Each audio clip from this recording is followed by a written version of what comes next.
kan kaitannya gitu connectivity, properties dari batuannya itu yang nanti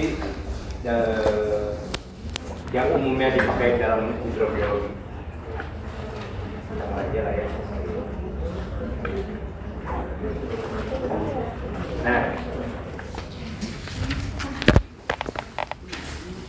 ada yang bisa review dulu gak si hukum Darcy ini? Yang ini tuh menceritakan apa sih?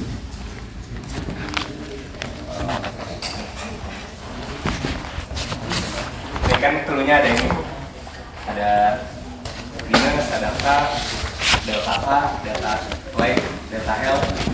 Nah ini ada apa aja? Bisa menceritakan apa sih dari rumus ini? Ada yang punya ide kan? Enggak sih. Nika apa Nika? Seorang nggak kedengeran. Apa Nika? Tadi banyak yang jawab. Tapi udah tahu kan ini apa kalian? Apa itu? Apa? Apa itu? Ya, cuman bisa menggambarkan apa ini.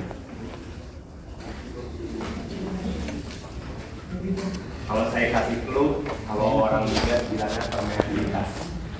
Tapi di sini K-nya apa nih? Karena faktanya beda. Si K di hidrobiologi dan K kecil permeabilitas di apa ya? Di migas lah. Beda. Ada yang punya ide nggak kira-kira bedanya apa?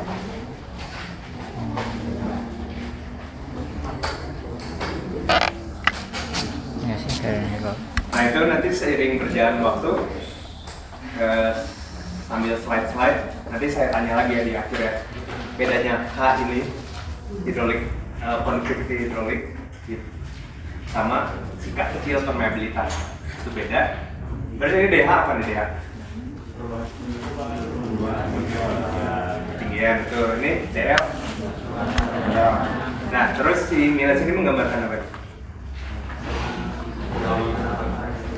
Berapa? Cuman ini menggambarkan nanti si pergerakan airnya, apakah dia ke bawah, apakah ke atas. Nah, si percobaan Darcy ini bersifat empiris ya.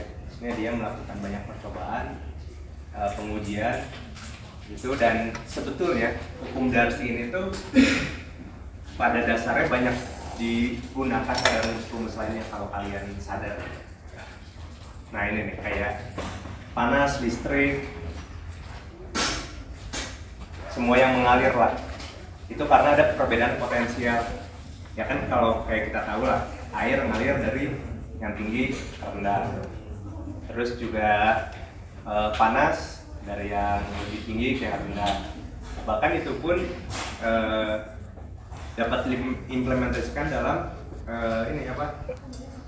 Itu namanya polutan.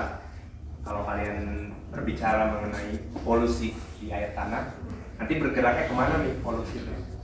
Nah itu bisa dari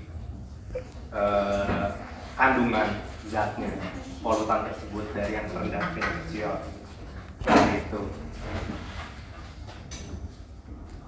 Itu. Nah ini lihat kan di air tanah kita bilangnya hydraulic head H ya kan, yang kita lihat ketinggian air terhadap si reference atau biasanya mean above sea level. Terus ada panas, temperatur, arus juga, pokoknya itu sama sebenarnya rumus-rumus ini tuh karena mengalir karena adanya perbedaan potensial. Gak usah bingung sama yang ini, cukup yang ini aja. Hydraulic head sudah tahu kan? Apa coba hydraulic head?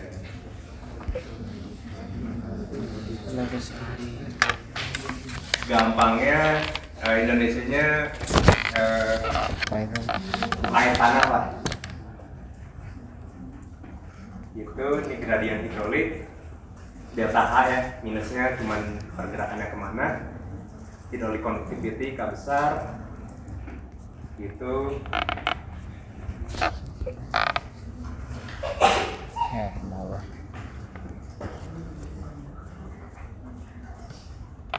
Nah, ini kita lihat batasan berlakunya rekomendasi ya.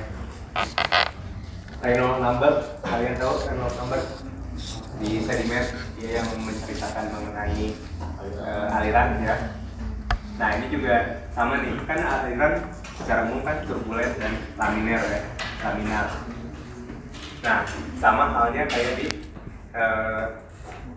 hukum Darcy ini, kita lihat kalau hidrolik gradien ya, si delta H per dl-nya itu makin besar, ini tuh cenderung dari grafik ini ya, lebih cenderung ke arah turbulen, non linear lah, maksudnya secara turbulen ya. Sebenarnya saya juga kurang begitu mengerti hubungan si Reynolds number dengan drop gradient, tapi kalian yang cukup tahu itu aja. Kalau misalnya cukup besar hidrolik gradiennya, itu kan berarti lebih ini ya, lebih curam. Nah itu menghasilkan pergerakan arus aliran yang turbulen, sama halnya kayak di sedimen. Tuh. Nah, nih konduktivitas hidrolik. Seberapa mudah fluida dapat melewati ruang pori batuan? Kalau permeabilitas apa coba? Beneran sama. Gak apa-apa, kita kumpulin seluruhnya dari kalian yang macam-macam.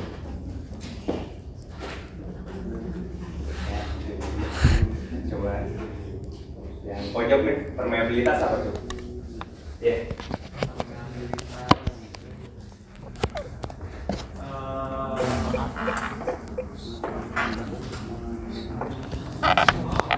Atau yang kamu tahu sering jumpain permeabilitas di kelas apa, di kondisi apa? Biasanya di batuan sedimen itu kemampuan mengalirkan air. Apa ya kemampuan siapanya? Kemampuan batuan. Emang gimana tuh kemampuan batuan? Coba ada yang bisa bantu deh. Kondisi batuan yang gimana yang berpengaruh ke permeabilitas? Coba yang depan. Coba ya. Kondisi batuan yang itu jadi semakin poros dia semakin permeabilitasnya baik. Semakin poros atau semakin terkoneksi? Ya, pertanyaan semakin poros apa semakin terkoneksi? Semakin terkoneksi. Permeabilitas kita ngomong. Memangnya semakin poros. Soalnya kalau kayak batuan itu kan tiga tuh permeabilitasnya benar-benar. Enggak. Ada yang punya ide yang lain? Poros versus ini berarti koneksivitas dalam batuan. Mana yang ngebikin air lebih mudah mengalir?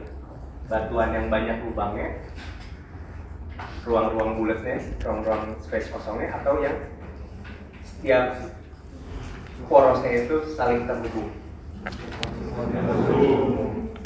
Coba yang pakai flanel merah. Menurut saya yang permeabilitasnya lebih besar itu yang terhubung, karena dari permeabilitas itu kan batuan, suatu kemampuan batuan untuk meloloskan suatu fluida. Jika hanya lubang-lubang saja namun tidak terkoneksi, itu tidak permeabilitasnya bisa dibilang memburuk. Walaupun si porinya bilanglah ada batuan yang satu saling terhubung ya si poros, tapi yang satu porinya lebih besar, yang satu lebih kecil, itu gimana terhadap permeabilitas menurut kamu? Sama-sama terkoneksi nih, tapi yang satu kecil, yang satu lebih besar, permeabilitasnya gimana menurut kamu?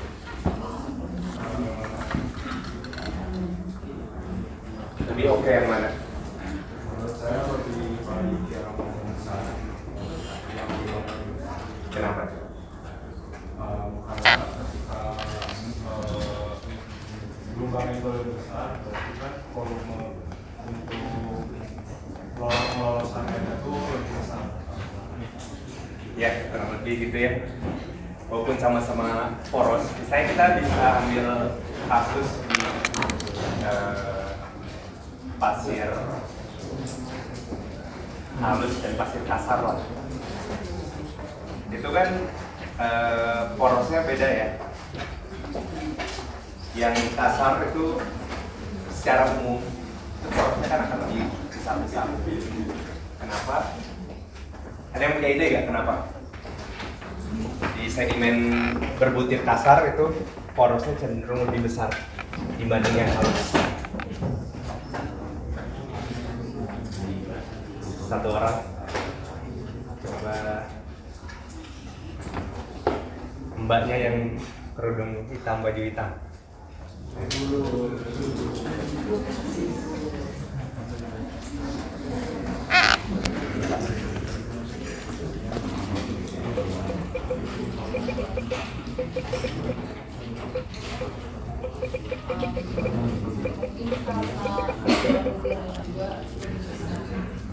Iya, butirnya lebih besar, tapi terhadap si void lubang di dalam batuannya atau porosnya itu gimana? Jadi kalau misalnya si butirannya lepas juga tererosi, jadi tinggal di lubang-lubangnya itu besar. Oke, itu semua batu yang tererosi kan akan meninggalkan seperti itu. Tapi di sini kasusnya kita ada dua batuan, yang satu lebih kasar, yang satu lebih halus.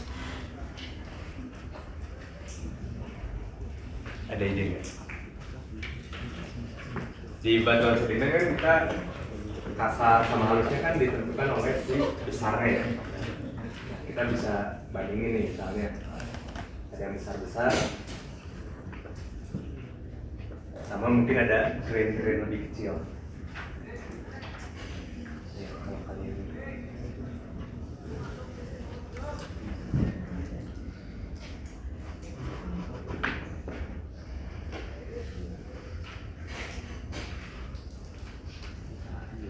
nah, porositasnya gimana?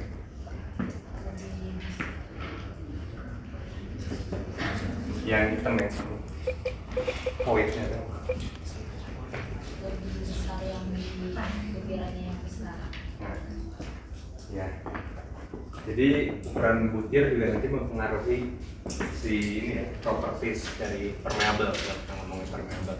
Nah, udah tahu kan sekarang permeabilitas itu berarti si propertinya kan, kita ingin tahu propertinya itu mengalirkan si air di mana. Nah, kalau konduktivitas hidrolik bedanya di mana? Nih, ya masih tanpa baca yang ini, saya terangkan dulu. Nangkapnya kalian gimana? Bedanya apa? Seberapa mudah fluida dapat melewati ruang pori berbatuan?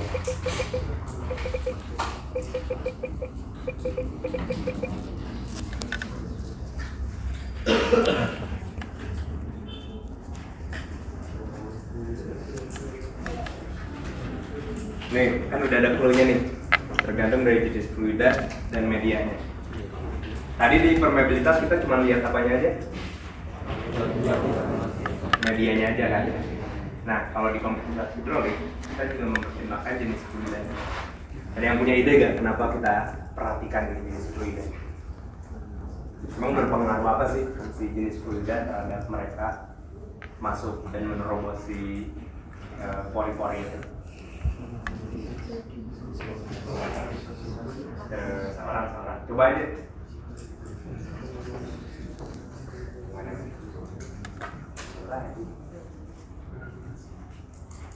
Siapa tadi yang gravitasi? Nah, coba menurut kamu apa nih? Kenapa jenis fluida bisa mempengaruhi?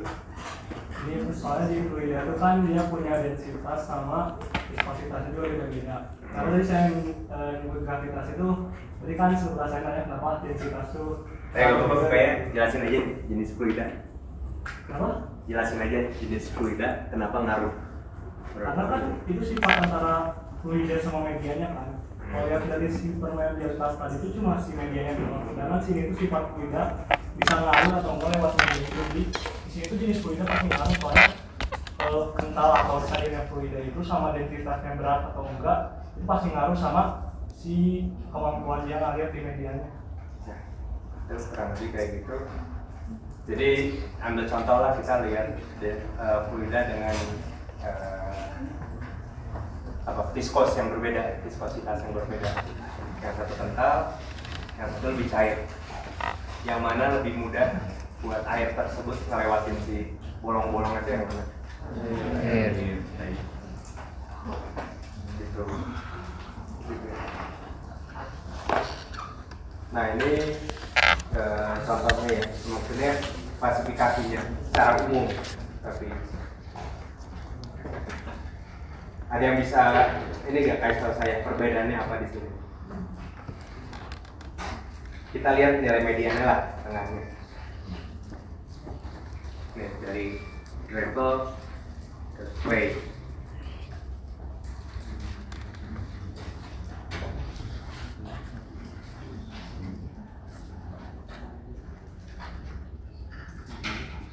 Ada yang punya ide?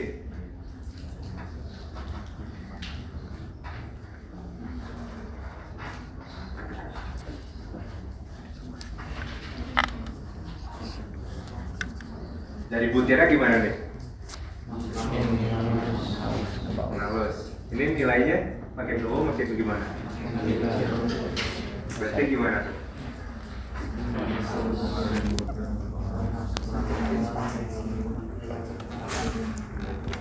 Ya intinya gitu ya, semakin kecil butirnya dia juga akan memiliki nilai hidrolik konduktivitas lebih kecil juga gitu. Tapi di sini di dalam konteks hidrolik conductivity dalam hidrobiologi itu air yang maksudnya fluida yang lain itu kita bayangkan air di sini ya. Nah ini juga sama, harus sampai salt. Sebenarnya di sini harus ada tau harus gamping ya. Di sini tuh lebih tricky dia sebenarnya harus tuh. Gimana sudut pandang kalian melihat si karsnya, scale dari kalian melihat karsnya. Kars kan gampang larut ya sama air ya. Nah ini tuh kalau kalian melihat hanya singkapan itu mungkin si nilai hidrolik konduktivitasnya akan cenderung lebih besar dibanding kalau kalian melihat secara regional. Kalian tahu nggak kenapa?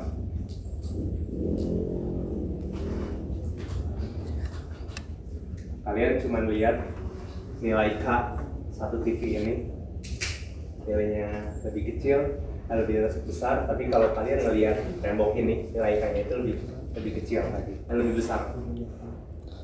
Maaf, tadi ya kalau kalian cuma melihat kars TV ini itu bakal lebih kecil dibanding kalian melihat kars gede tembok ini. Contohnya gitu. Ada yang ide? Ada yang punya ide nggak kenapa?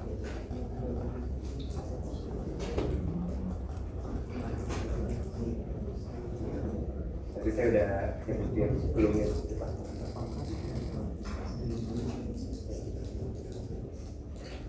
Itu yang belakang mas yang pakai baju hijau. Kenapa coba? Karena Kenapa? Terpusat. Ada yang punya ide lain?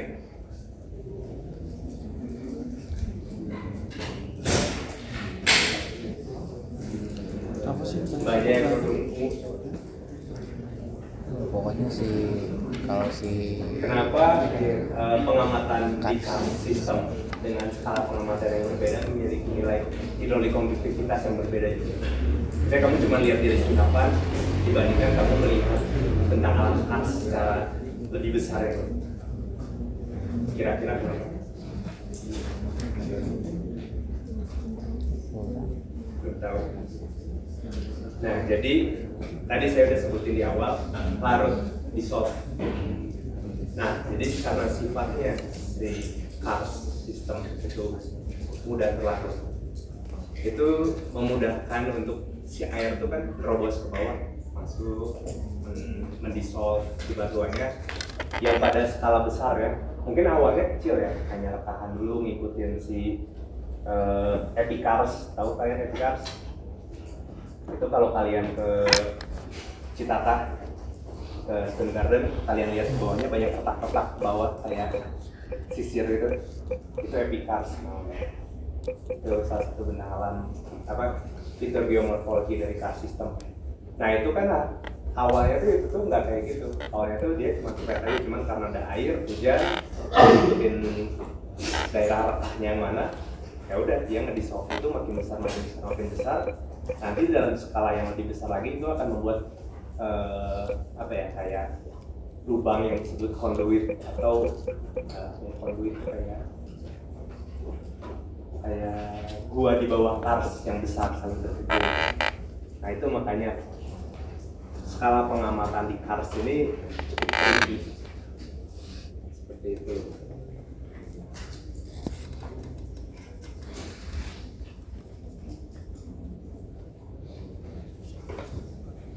Kalau batuan beku kira-kira bisa meloloskan air kan menurut kalian? Bisa? Serius? Kenapa?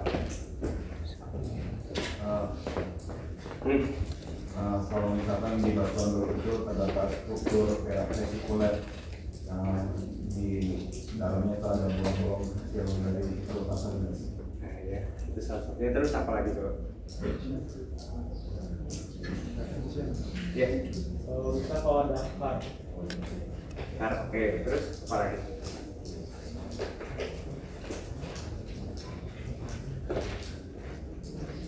Proses sedimen paling ya di awal-awal ada apa coba? Belum batunya lepas. Ya, bukan.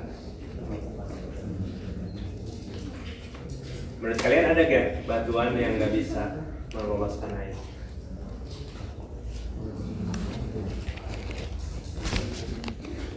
Yakin aku nggak bisa banget ya kita ngomong. Ada gak?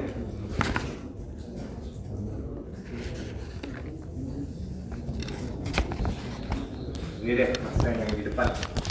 Menurut kamu ada gak batuan yang benar-benar tidak bisa meloloskan air? Apa tuh?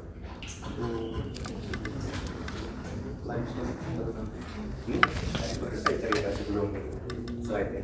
Air kan bisa, kan dia bisa dissolve kan, dissolve air bisa dissolve lagi. Ada yang punya ide?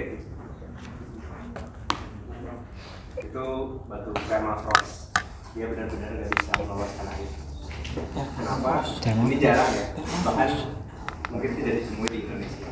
Tapi kalau di daerah Arktik, di Nordik sana, di utara, itu permafrost itu bisa terjadi bukan karena ini ya, suhu pembekuan, bukunya beku, batunya beku, rongga-rongganya juga terhiasi oleh air beku. Jadi permafrost, batu permafrost itu yang benar-benar nggak bisa meloloskan air. Kalau sisanya bisa, walaupun ini beda-beda ya, kapabilitas batuannya beda-beda. Tapi itu perlu dicatat bahwa kalau menurut saya batuan yang benar-benar impermeable itu adalah permafrost.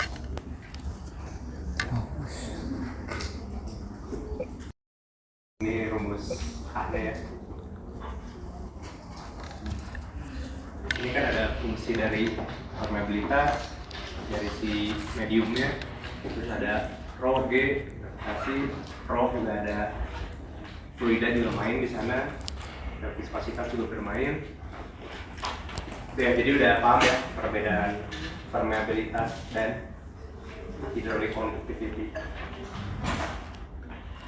Nah, itu geologinya nih. Coba rekap lagi apa ya jadi yang mempengaruhi permeabilitas kalau kita ngobrol tentang geologi, tentang batuan. Satu orang nggak kedengeran kan? Ya, mana ya?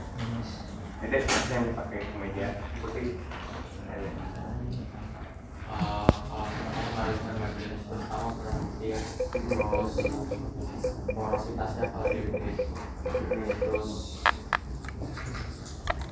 sekali sama permeabilitas. Nah ini ya ukuran grand size and sorting, kemas, bentuk, kebundaran. Ada yang masih belum kepikiran nggak kenapa 3 poin ini bisa mempengaruhi permeabilitas batu-batuan?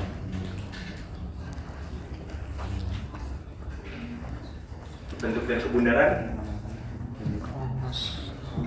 Udah ada yang tahu kenapa bermain peran juga, punya peran dalam permeabilitas? Kenapa? Yang mana yang lebih baik kalau nggak? Kalau bentuknya ya enggak Ya, kalau misalnya rounded gitu yang mudah. ya yang enggak rounded,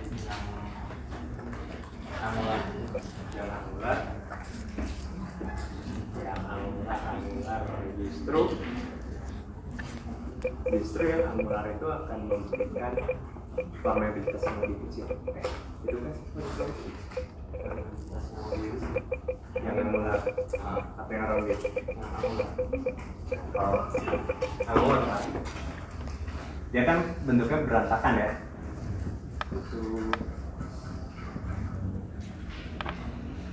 Nah, di dalam bentuk yang berantakan ini ada tendensius buat bentuk yang tidak berantakan ini mengisi si lubang-lubangnya kayak gini nih, mengisi gitu. Sedangkan kalau yang bulat membundar gitu, ya mereka kan segini ya, lebih besar gitu. Dibanding kalau yang ini yang ada cenderungan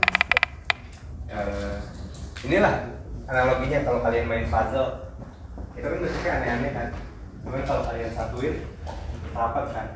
Beda kalau kalian misalnya bola kalian tumpuk di atas, kalian masih bisa lihat lubangnya kan. Seperti itu. Kemas pengaruhnya ke kemas. Kemas terbuka dan tertutup.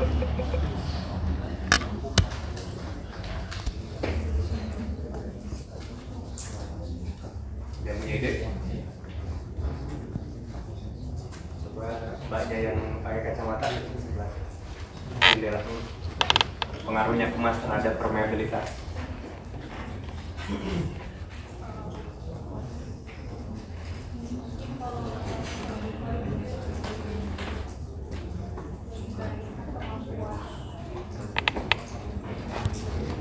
Ya, benar-benar lanjut.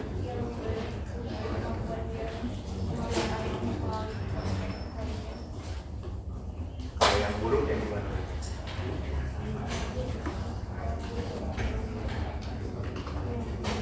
Tertutup ya. Itu. Nah ini nih kita lihat ya, grand size versus sortasi dengan kemampuan permeabilitasnya. Well sorted, poorly sorted, pada bilanglah tujuan yang kasar. Kenapa yang well sorted ini punya permeabilitas yang lebih tinggi?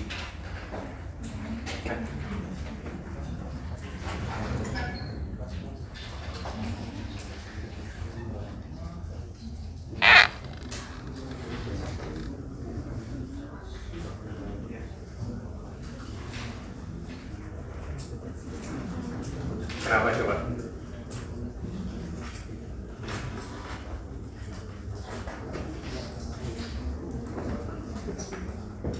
Jadi kan di apa? Sortasi ya. Kalau yang pur berarti kan gimana? Perbedaan masa ukuran butirnya gimana? Kalau yang poorly sorted beragam kan? Nah ini yang besar-besarnya 2, 3 lagi sini. Kalau poorly kan berarti ada yang kecil-kecilnya juga kan? Itu cenderung ada tendensi untuk mengisi reka-reka yang lebih kecilnya kan. Nah makanya ini kenapa yang poorly sorted, ini poorly sorted dan coarse berarti lebih, karena ukuran lebih besar main grain utamanya, berarti dia saya sedikit bingung sama grafik ini, cuman yang saya pahami itu kalau semakin saltasinya semakin buruk, dia akan mengisi ruang-ruang yang kosong ya, itu cukup kosong. Nah di situ permeabilitas akan semakin buruk. Terbalik sama yang fully sorted, itu karena bentuknya sama, nggak ada sentilan yang di sini yang mengisi ruangnya jadi bakal lebih bagus. Tapi itu yang saya percayai. Ini mungkin saya dia salah baca. Itu pokoknya, tapi intinya dapat ya. Nah, ini typical value untuk H.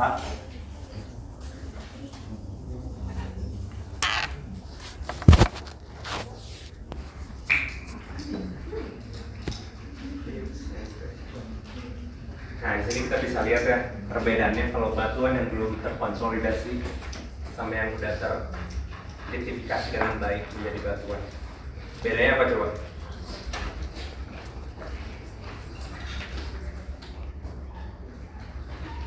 Yang bisa jelasin? Deposit nih sama batuan, nilai K-nya gimana?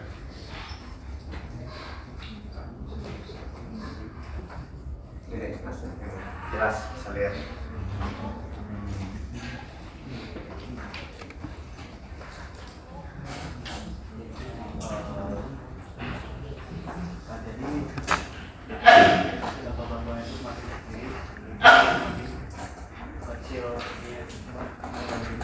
Oke.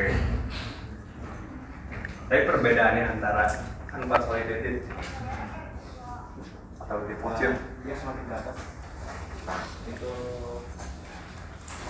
lebih ke batuan kelompok. Semakin bawah itu masih belum terkonsolidasi. betul. Tapi dengan nilai K-nya gimana? Semakin Ambil contoh itulah. kalau buat deposit itu dia kalau semakin ke kiri.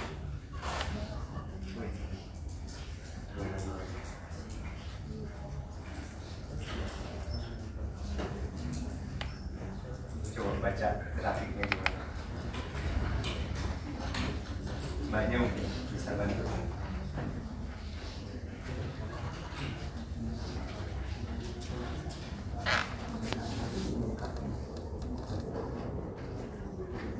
Makin kecilnya makin besar semakin kecil.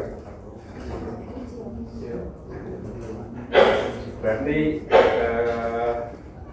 yang lebih dapat mengalirkan air itu yang ke kanan apa yang ke kiri? Nah sekarang berarti bedanya yang unconsolidated sama consolidated apa? Yang masih berbentuk deposit, ada yang udah teridentifikasi secara baik menjadi batuan.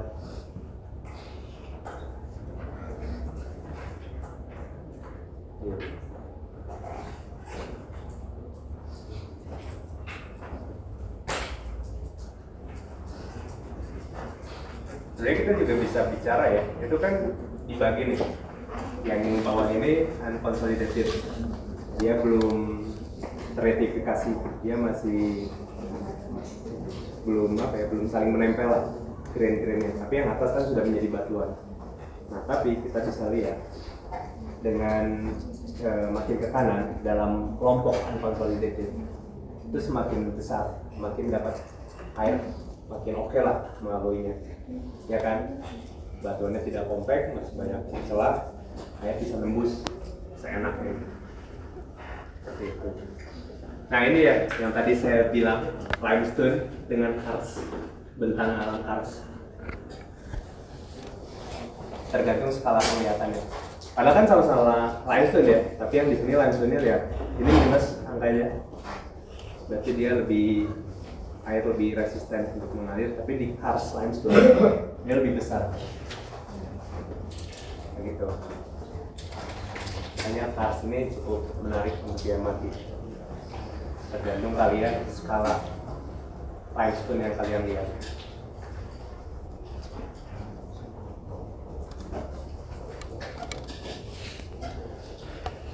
Ini saya rasa harusnya udah pada tahu nih permeabilitas versus porositas. Tadi kan permeabilitas kalian udah tahu medianya gimana, karakteristik medianya supaya air bisa melaluinya atau bukan.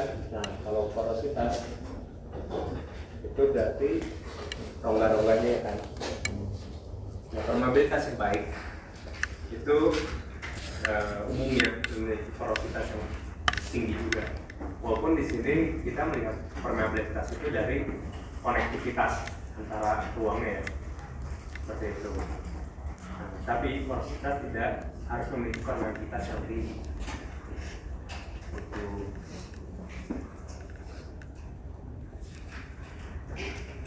Oke, yang menarik, clay, lempung. Porosnya gimana, permeabilitasnya gimana?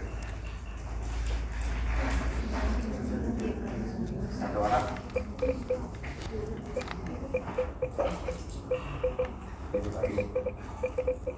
Yang paling belakang coba. Ya kamu. Apa yang menarik dari lempung dari segi permeabilitas dan porositas? Kira-kira ya, lempung karakteristik porositas dan permeabilitasnya gimana? Porositasnya rendah, kalau misalkan porositasnya tinggi. Porositasnya apa? Tinggi. Permeabilitasnya? Rendah. Nah, itu yang menarik dari lempung. Sebenarnya lempung itu dapat menyimpan banyak air, tapi dia nggak punya kemampuan untuk meloloskannya.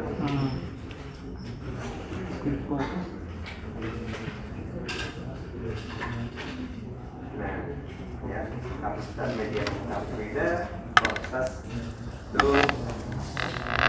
ininya lah, ruangnya buat dia beda. Nah, sekarang kita ke sifat yang berikutnya, itu heterogenitas, homogenitas, isotropis dan anisotropis. Yang udah pernah dengar? Nah, apa yang disebut dengan homogen dan heterogen? Satu orang coba masuk yang diinjak oleh wanita. Nah, itu bedanya homogen dan heterogen. Homogen itu sampai jadi Gimana? homogen itu sejenis. Oke. Kalau secara spasial gimana?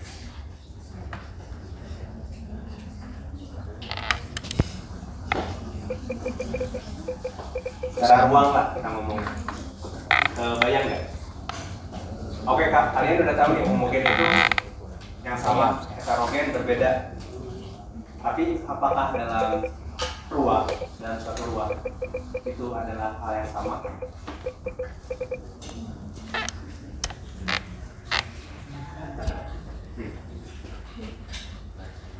Homogen, kak tidak tergantung dari ruang dari suatu sistem. Kak tergantung dari ruang dari suatu sistem. Contohnya gini, nah aja deh, ada batuan kayak gini. Ini dilihat tuh ya. Ini ada lapisan 1, lapisan 2, lapisan 3. Kalau kita ngelihat hanya lapisan 1, ini homogen kan? Oke, kita tahu ini clay. Bisa kita anggap nilai K-nya mungkin ya sama gitu, satu lapisan ini. Samaannya kayak yang lapisan 2 dan 3. Tapi kalau kita ngelihat secara lebih luas lagi, itu berbeda kan ini sebenarnya. K1, K2, K3. Nah, itu heterogen. Seperti itu. Nah, ini ada contohnya juga. Kalau kalian pernah perhatiin Fasies, jadi kayak gini lah. Mungkin yang pada sering dengar sama kalian, Boma sequence gitu, terjadi di kanan slope. Itu kan kadang ngeliatin ya, ada perubahan butirnya, nanti ada bagian hancurannya, nanti ada bagian tailnya. Itu kan beda-beda kan. Tapi kalau di lapangan kita ngeliatnya apa?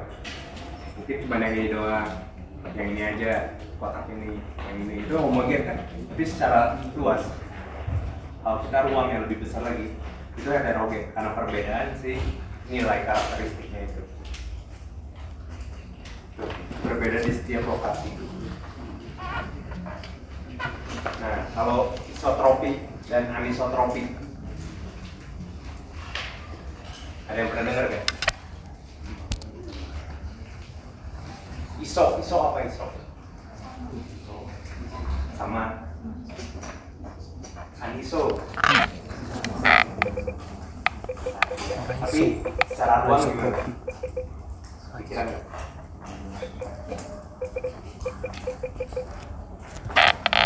Jadi isotropi dan anisotropi ini nilai K, tapi arahnya berbeda. Tergantung arahnya. Misalnya ada batuan yang nih, yang ini, yang sama lah ya. Nah ini kan fluida mengalir ke kanan, karena sama ini bentuknya ya. Kalian bayangin karakteristiknya sama, nilai K-nya sama, bentuk butiran sama, homogen lah. Nah yang disebut isotropi itu ketika dikasih ini ya, ketika nilai K misalnya, atau air kanan sama keluarnya, kiri sama, samping sama, sumbu X, Y, Z-nya itu sama, beda lagi sama kalau yang anisotropis. Nah ini gambarannya. Dia lebih isotropik kan, karena kalau air mungkin kecepatannya atau kemampuannya kan bakal sama aja kan, kanan mau ke atas. Nah tapi kalau ini gimana? Kemampuan secara lateral, maksudnya ya sumbu X-nya atau sumbu Y-nya yang lebih mudah untuk air mengalir. Kenapa?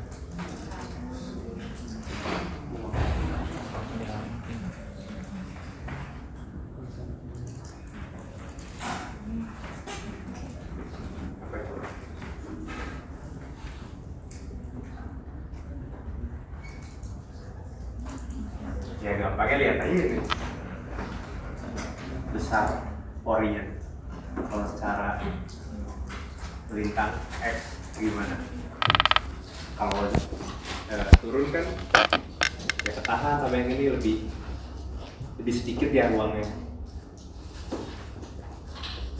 Ya, nah kondisi biologi apa yang bisa menyebabkan seperti ini? Yang asalnya kayak gini jadi gini. Apa? Satu orang. Ya. Apa? Bisa.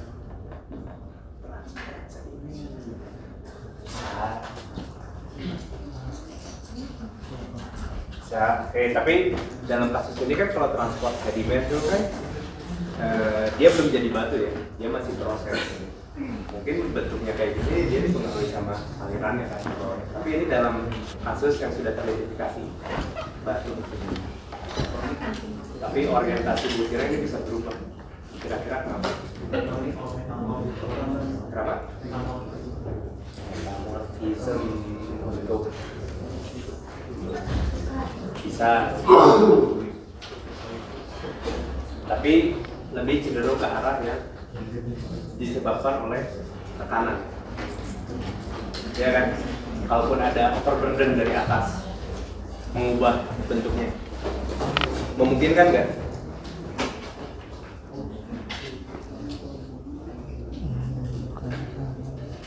Jadi ya, dimungkinkan.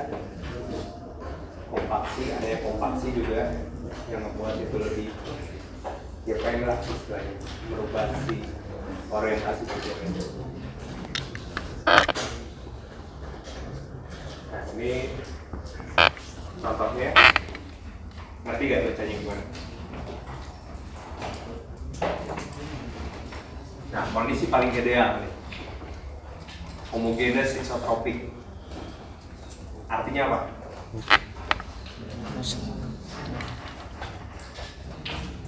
Kamu coba. Menurut kamu apa nih? mengartikan homogeneous isotropik? Empat.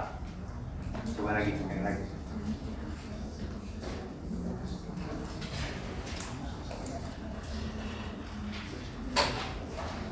Ini misalnya ini ya, satu area luasan suatu batuan.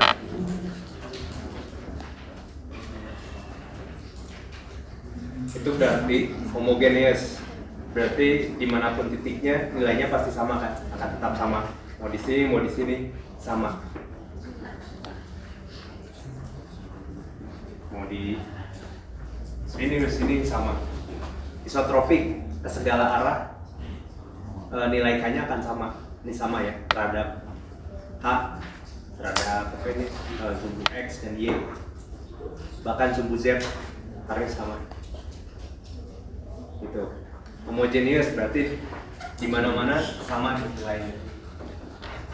Tapi kita lihat sumbu pergerakan ke X, Y, Z-nya bisa beda. Ini sama kayak yang tadi gitu. Ini bisa aja materialnya sama kan, tapi pergerakan terhadap sumbu X, Y, Z-nya bisa berbeda-beda. Nah, kasus di dunia nyata yang kita hadapi adalah ini, heterogeneous anisotropy. Banyak hal yang mempengaruhinya. Makanya kita kenapa dalam menentukan lapisan atau dalam pemodelan yang selalu kita input tuh kita asumsikan bahwa lapisan tersebut adalah homogeneous isotropik, karena kan sangat sulit untuk menghitung atau kuantitatifkan sesuatu yang heterogeneous dan anisotropik. Tapi di dunia nyata seperti ini. Ini adalah bentuk simplifikasi.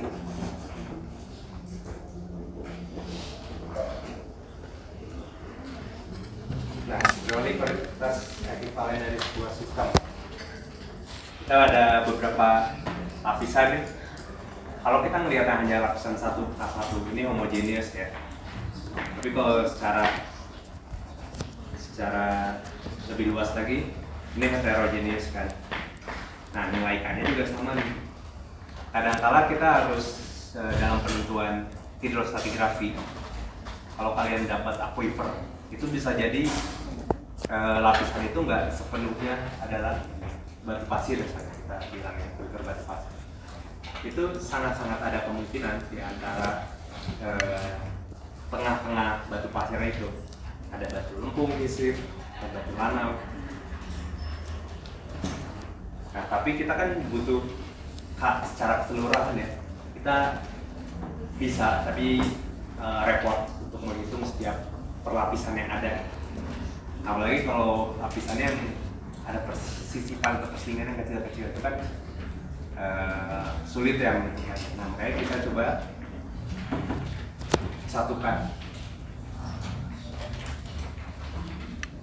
Jadi kayak ya penggabungan lah kayaknya itu. Satu sistem ini ya. Jadi beberapa lapisan.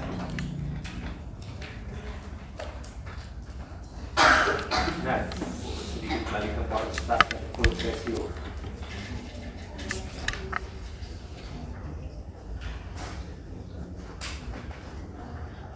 Porositas dan fluid ratio ini beda ya. Kalau porositas kan volume perbandingan antara volume dalam satu unit area dibanding volume si unit area tersebut. Kalau fluid ratio ya udah volume rongganya berbanding berapa dengan volume si solidnya, volume solidnya. Itu perbedaannya. Sama-sama dimensionless ya, dia nggak ada unitnya.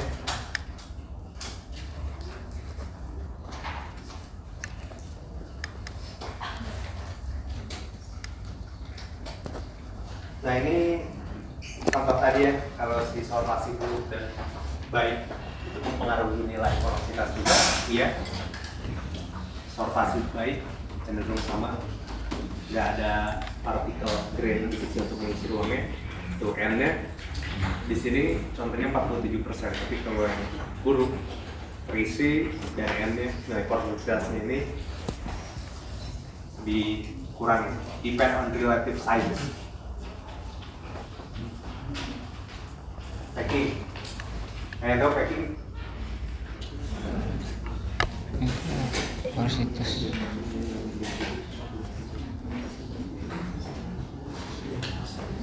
Terus aja. Udah dilihat gambarnya nih. Orientasi cara si butirnya terhadap butir lainnya. Ini cara dia menempel. Apakah dia emang benar-benar saling superimpose, saling ya rapi kayak gini lah. Atas ketemu bawah seperti ini lebih besar. Tapi kalau orientasi si butirannya udah ada deformasi, dia kan bisa aja geser kan. Nah saya di sini jadi pindah ke tengah antara ini. Jadinya gini, mengurangi nilai porositas juga ya.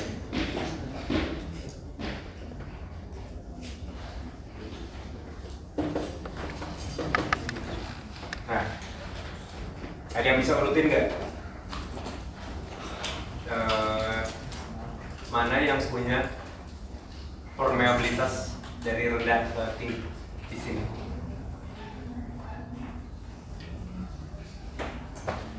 Coba bangunin dulu.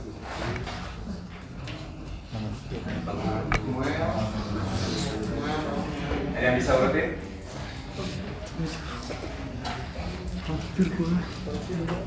Kan sekarang. Masuk sana, aku sana. Urutin. Nah, jadi yang pakai kacamata berlubang. Coba urutin. Permeabilitas mana yang lebih dari yang buruk sampai yang baik?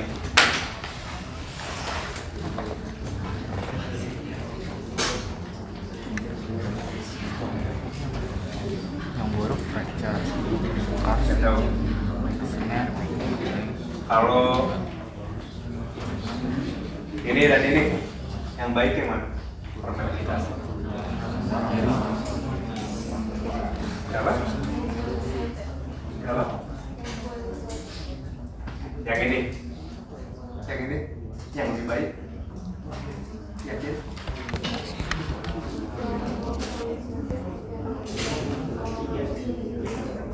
Berapa? Nah ya, karena tadi ya udah diisi material. Fractures gimana nih fracture?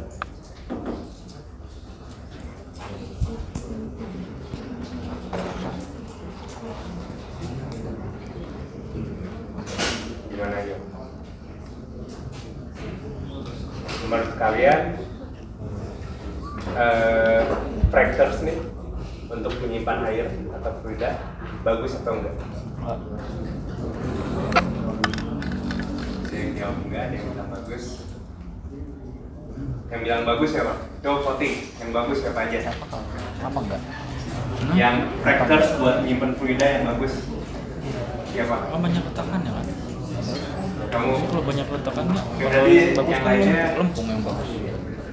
Yang buruk bagus, ya? Kayak nyimpan aquifer itu kan lempung. Kalau kalian Ada tahu, letakan kan? dosen kita udah ngelakuin mapping Ada coba dah. maksudnya basement area di Jambi. Basement, saya bisa bayangin basement batuan padu keras, tapi dia nyimpen minyak. Balik lagi tergantung scale-nya ya. Kalau emang fracture-nya itu patahnya itu banyak dan cenderung ya lebar lah, itu bisa jadi ekonomis bagus. Tapi kalau fracture-nya kecil-kecil ya kan berarti nyimpennya sedikit juga kan ya. Kalau kita ngomong migas itu enggak ekonomis lah gitu. Nah jadi jangan kaget atau jangan heran kalau sekarang ada banyak orang yang nyari minyak atau air ke daerah fracture, karena mereka juga punya kuantit yang ada juga kok. Apalagi kars ya, kars sudah jelas ya buat air dia banyak air. Tapi repotnya airnya kemana-mana kalau di kars karena sifat kars sendiri ya gampang larut sama air kan. Jadi air kebikin banyak jalur di area kars, itu tantangannya.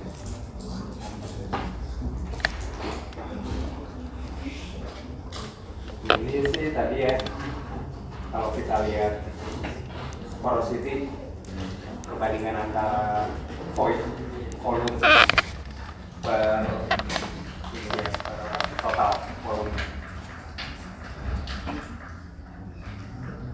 Ini sekarang aktivitas. Sudah pernah dengar kan? Sering dengar? Akuitas? Kalau kalian pernah dengar, beda-beda sih. Ada yang bilang ini kan sistem hidrostratigrafi ya, ada aquifer, ada aquita, ada yang bilang sampai aquicrude, aquifer. Pernah dengar? Itu belum ada yang dengar. Oke. Jadi sistem hidrostratigrafi ini itu dipengaruhi oleh gimana kapasitas dia menyimpan dan menyalurkan airnya. Aquifer. Jadi biasanya ya kalau saya diajarin dulu itu ada aquifer,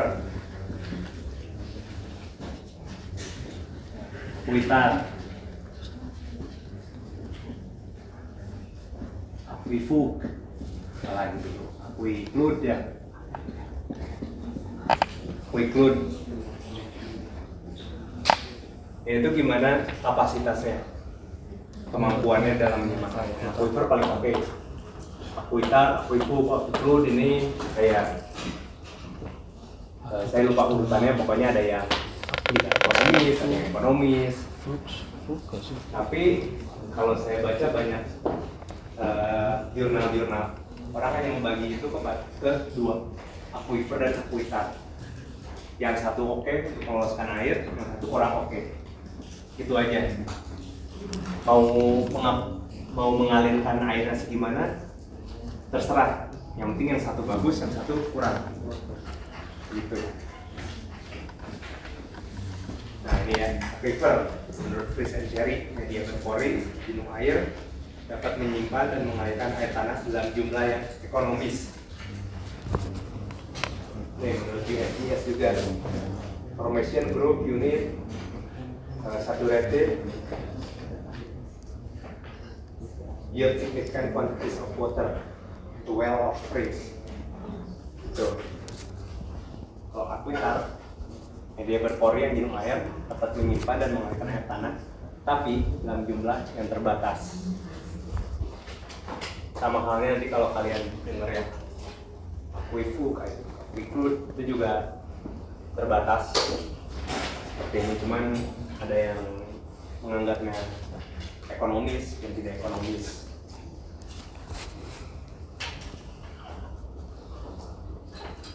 Kebayang nggak kalian? Kita bicara dua ini, aquifer sama aquita. Kalau batuan pasir kasar, kalian akan mengasumsikan itu sebagai aquifer apa aquita? Kalau silt, tanam, lempung, itu ya. Jadi kemampuannya, tapi bukan berarti aquita karena kemampuannya yang kurang, bukan berarti dia akan bersifat sebagai barrier. Jadi kalian pernah lihat hidrostratigrafi? Ini misalnya pasir, ini lempung, ini pasir lagi. Kalau tadi kalian bilang kalian akan mengkelompokkan unit ini sebagai aquifer ya tadi ya. Yang bawah juga pasir.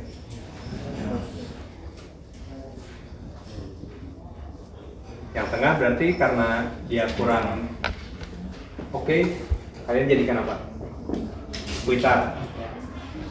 Nah, tapi harus diingat lapisan ini dia itu nggak semerta-merta ngeblok sebagai barrier air yang dari atas masuk ke bawah. Dia tetap bisa masuk ke lapisan yang ini. Tapi seperti yang tadi saya bilang, bahkan lempung pun bisa mengalirkan air kan. Hanya saja lebih susah. Saya bisa bayangkan saringan yang mesnya kecil sama yang lebih berongga. Air lebih gampang lewat yang berongga kan. Nah, di lempung ini bakal lebih sulit nih. Nah, jadi di mindset kalian jangan berpikir oh lempung ini bakal sangat membatasi air. Memang dia sebagai pembatas, tapi bukan berarti airnya tidak bisa mengalir di dalam lempungnya. Nah, pada umumnya kalau di lempung tadi kan kita lihat ada K-nya ya, nilai K terhadap X, Y, Z-nya kan. Nah, kalau biasanya di material-material seperti lempung, lanau yang kita anggap sebagai akuitar, emang dia sulit nih buat mengalir secara horizontalnya. Tapi karena adanya gravitasi, dia bakal cenderung untuk turun ke bawah terus. Turun ke bawah sampai nanti ketemu lapisan yang akuifer di bawah. Nah, nanti setelah dia masuk ke bawah ya terserah. Kalau ada arah alirannya ke sini ya berarti dia lanjut lagi kan ngikutin arah aliran. Begitu.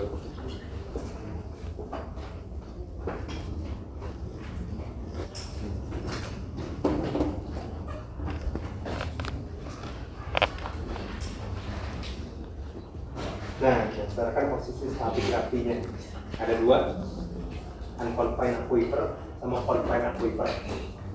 Bedanya yang satu tidak terkekang, yang satu terkekang. Nah, bedanya apa?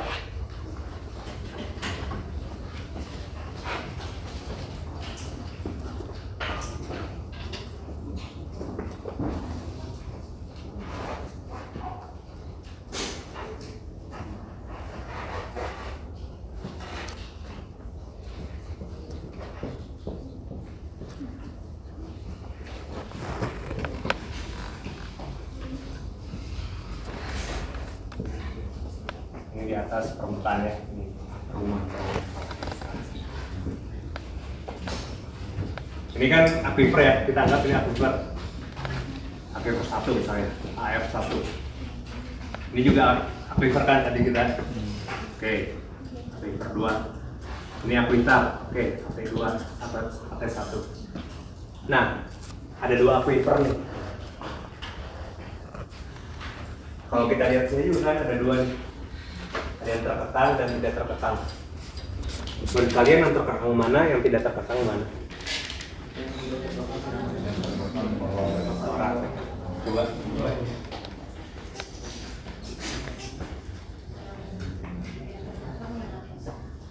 Terkekang yang mana? Yang satu apa yang dua? Yang dua. Yang satu berarti? Nah, ya. Kira ada yang punya ide gak? Terkekang dan tidak terkekangnya itu kita melihat dari apanya? Dari mana? Lapisan atasnya. Oke. Ada lagi?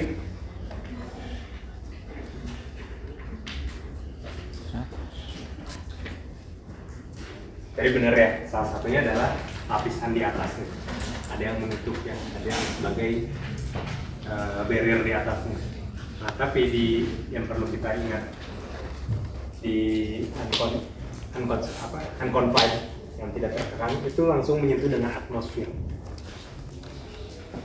Misalnya ini muka air tanahnya ya.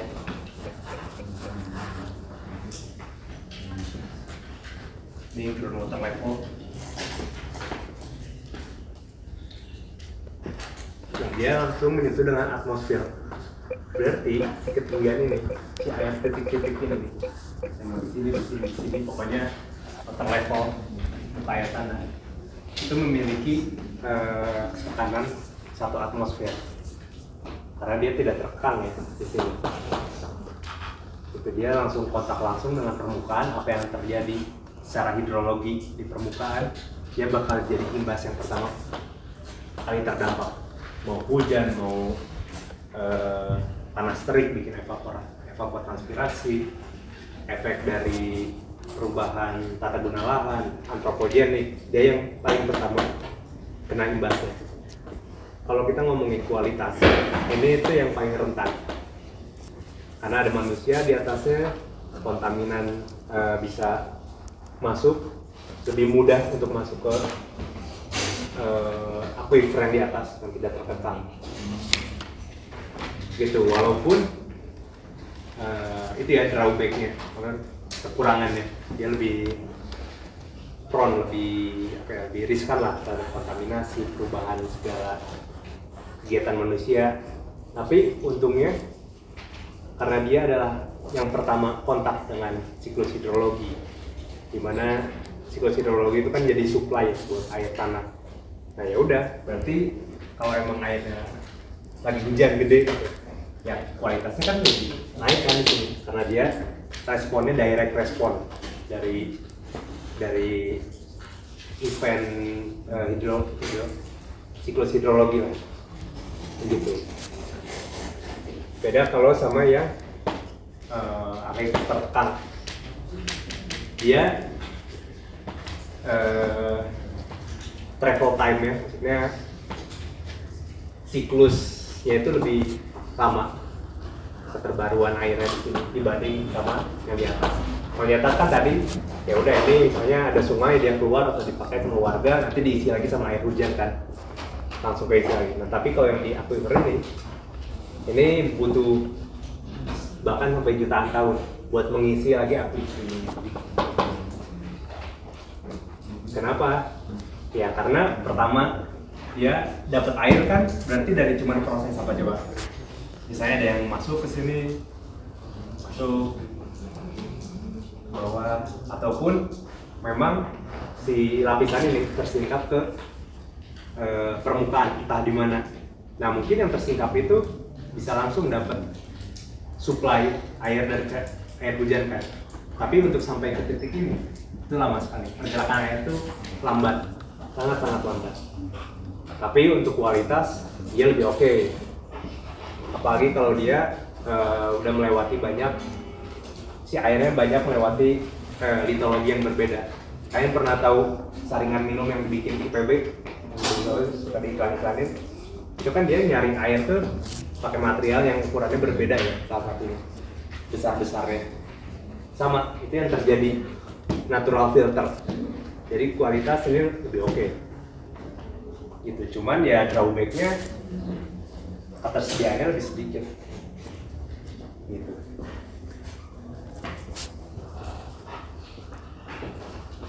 Ada yang masih bingung aquifer dan aquifer?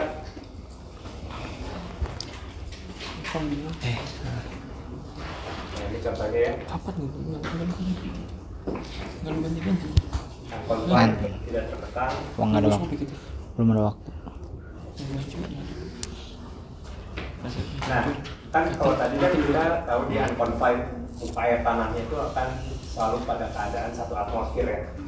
Karena itu daerah yang ya udah di atmosfer itu seperti kita ini. Nah, tapi beda ceritanya kalau di bawah unconfined. Maksudnya confined. Kenapa? Karena ada tekanan. Kalau kalian apa ya, spons gitu, kalian tekan airnya keluar kan. Nah dia juga bakal kayak gitu, keluar sampai mana? Sampai dia dapat kondisi 1 atmosfer. Gitu. Makanya di sini kita lihat, nih, ini garis putih ini muka air tanah untuk yang bagian ini unconfined, aquifer di atas, yang kondisinya itu 1 atmosfer. Tapi kalau yang ini di bawah, dia tertekan kan. Waktu ada orang ngebor, ada ruang, ada tekanan, ya udah nekan airnya sampai dia keluar lewat lubang itu kan. Keluar.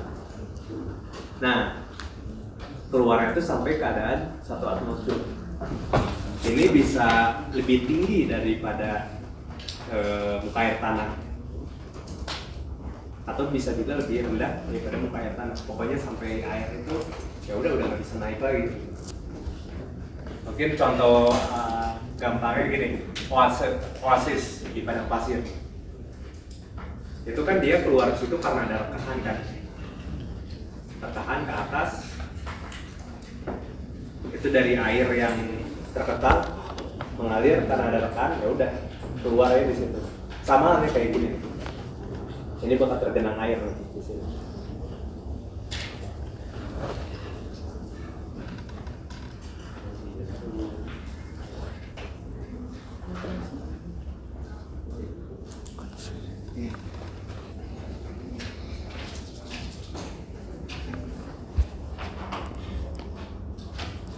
Karakteristik aquifer juga sangat dipengaruhi oleh setting biologinya ya.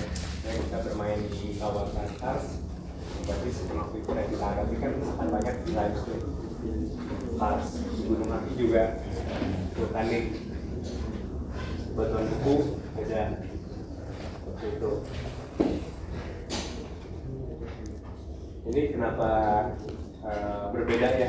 Di setiap setting geologi akan menghasilkan kayak studi atau kondisi hidrogeolog yang berbeda itu karena pertama karakteristik batuannya udah beda, fisikanya beda, kimianya beda, perlakuan terhadap airnya pun akan berbeda. Itu misalnya di yang paling signifikan lah bedanya kita di klasik sama di sedimen karbonatan di kars. Itu kalau kita nyari air di plastik, ya udah gitu seperti itu. Kayak gini lah gampangnya. Di daerah unconfined-nya itu bakal ada air gitu, bukan air tanahnya. Beda lagi kalau di yang karbonatan, airnya cenderung akan mendissolve si karbonat kayak hujan. Air itu bakal lari terus begitu. Nanti jadi pendekatannya itu nyari airnya beda, perlakuan mencari air, kemana air itu mengalir itu beda. Beda lagi sama yang daerah batuan beku. Kalau di setting sedimen itu air tanah itu dalam keadaan confined itu cenderung akan mengikuti bentuk topografi. Tapi kalau di batuan beku, ini kan tergantung akarnya. Akarnya ke kanan ya berarti air ke kanan, akarnya ke kanan. Horizontal, vertikal yang ngikutin, ruangnya seperti itu.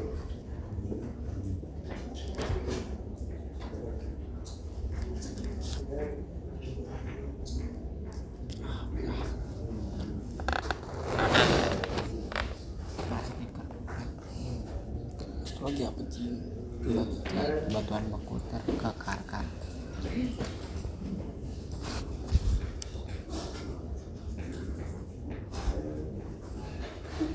Ada yang bertanya nggak?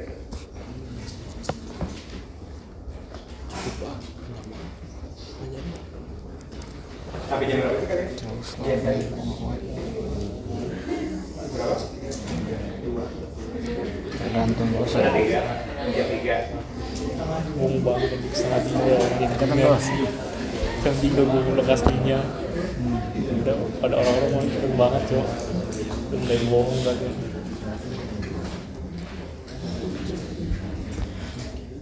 Sok ada yang mau ditanyain nggak? Atau ada yang belum jelas?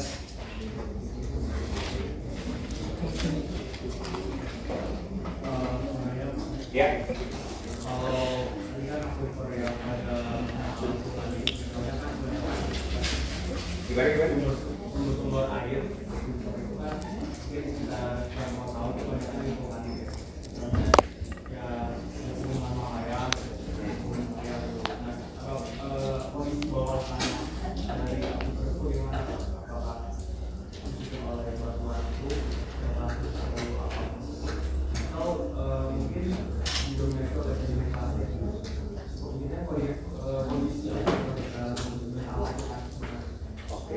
Teknik ya. Mungkin kalian kemakan brandingan juga ya, Aqua. yang mirip. Ya, air mata dari pegunungan. Kenapa itu menjadi suatu brandingan produk? Jadi ini.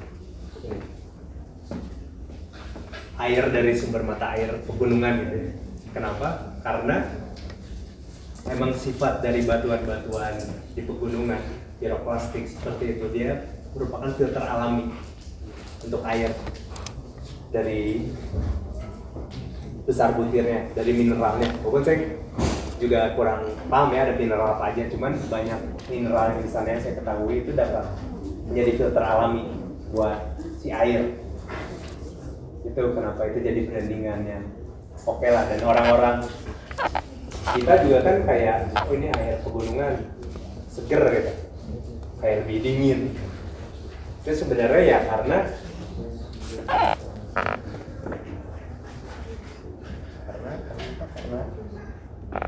ini topografi ini ya, ini gunung. Nah biasanya air itu kan mengikuti topografinya ya, jadi ada kecenderungan untuk unconfined aquifer. Jadi hujan nih turun di puncaknya, air ngalir, terus keluar lagi di, misalnya ada cekungan di sini lah. Ada juga yang terus mengalir ke bawah sampai dia ketemu daerah yang lebih rendah lagi. Nah ini sebenarnya udah masuk ke sistem air tanah yang kalian kayaknya belum. Nah jadi kenapa lebih dingin, lebih segar, yaitu karena cenderungan ya airnya baru dari atas itu. Ya baru dari atas, baru masuk ke sistem, tapi karena bentuk topografi yang undulasi, dia bisa keluar. Ini yang kalian suka atau tahu lah, mata air. Keluar dari situ si air yang masuk dari tempat yang lebih tinggi itu.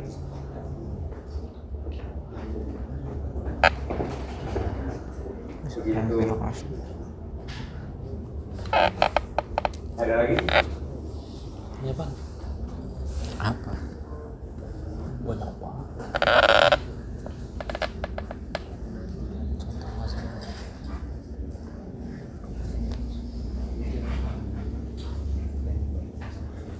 Udah? Jangan geologi nih bro. Ada yang nanya lagi? Bingung sih. Cukup jelas? Nah, cukup. Absen?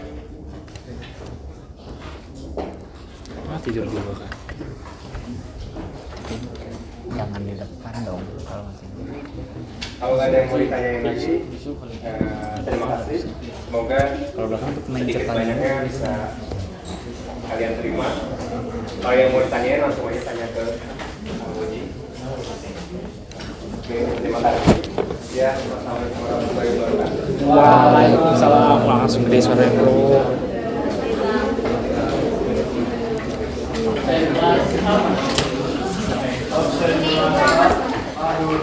Akhirnya bisa makan kulapan.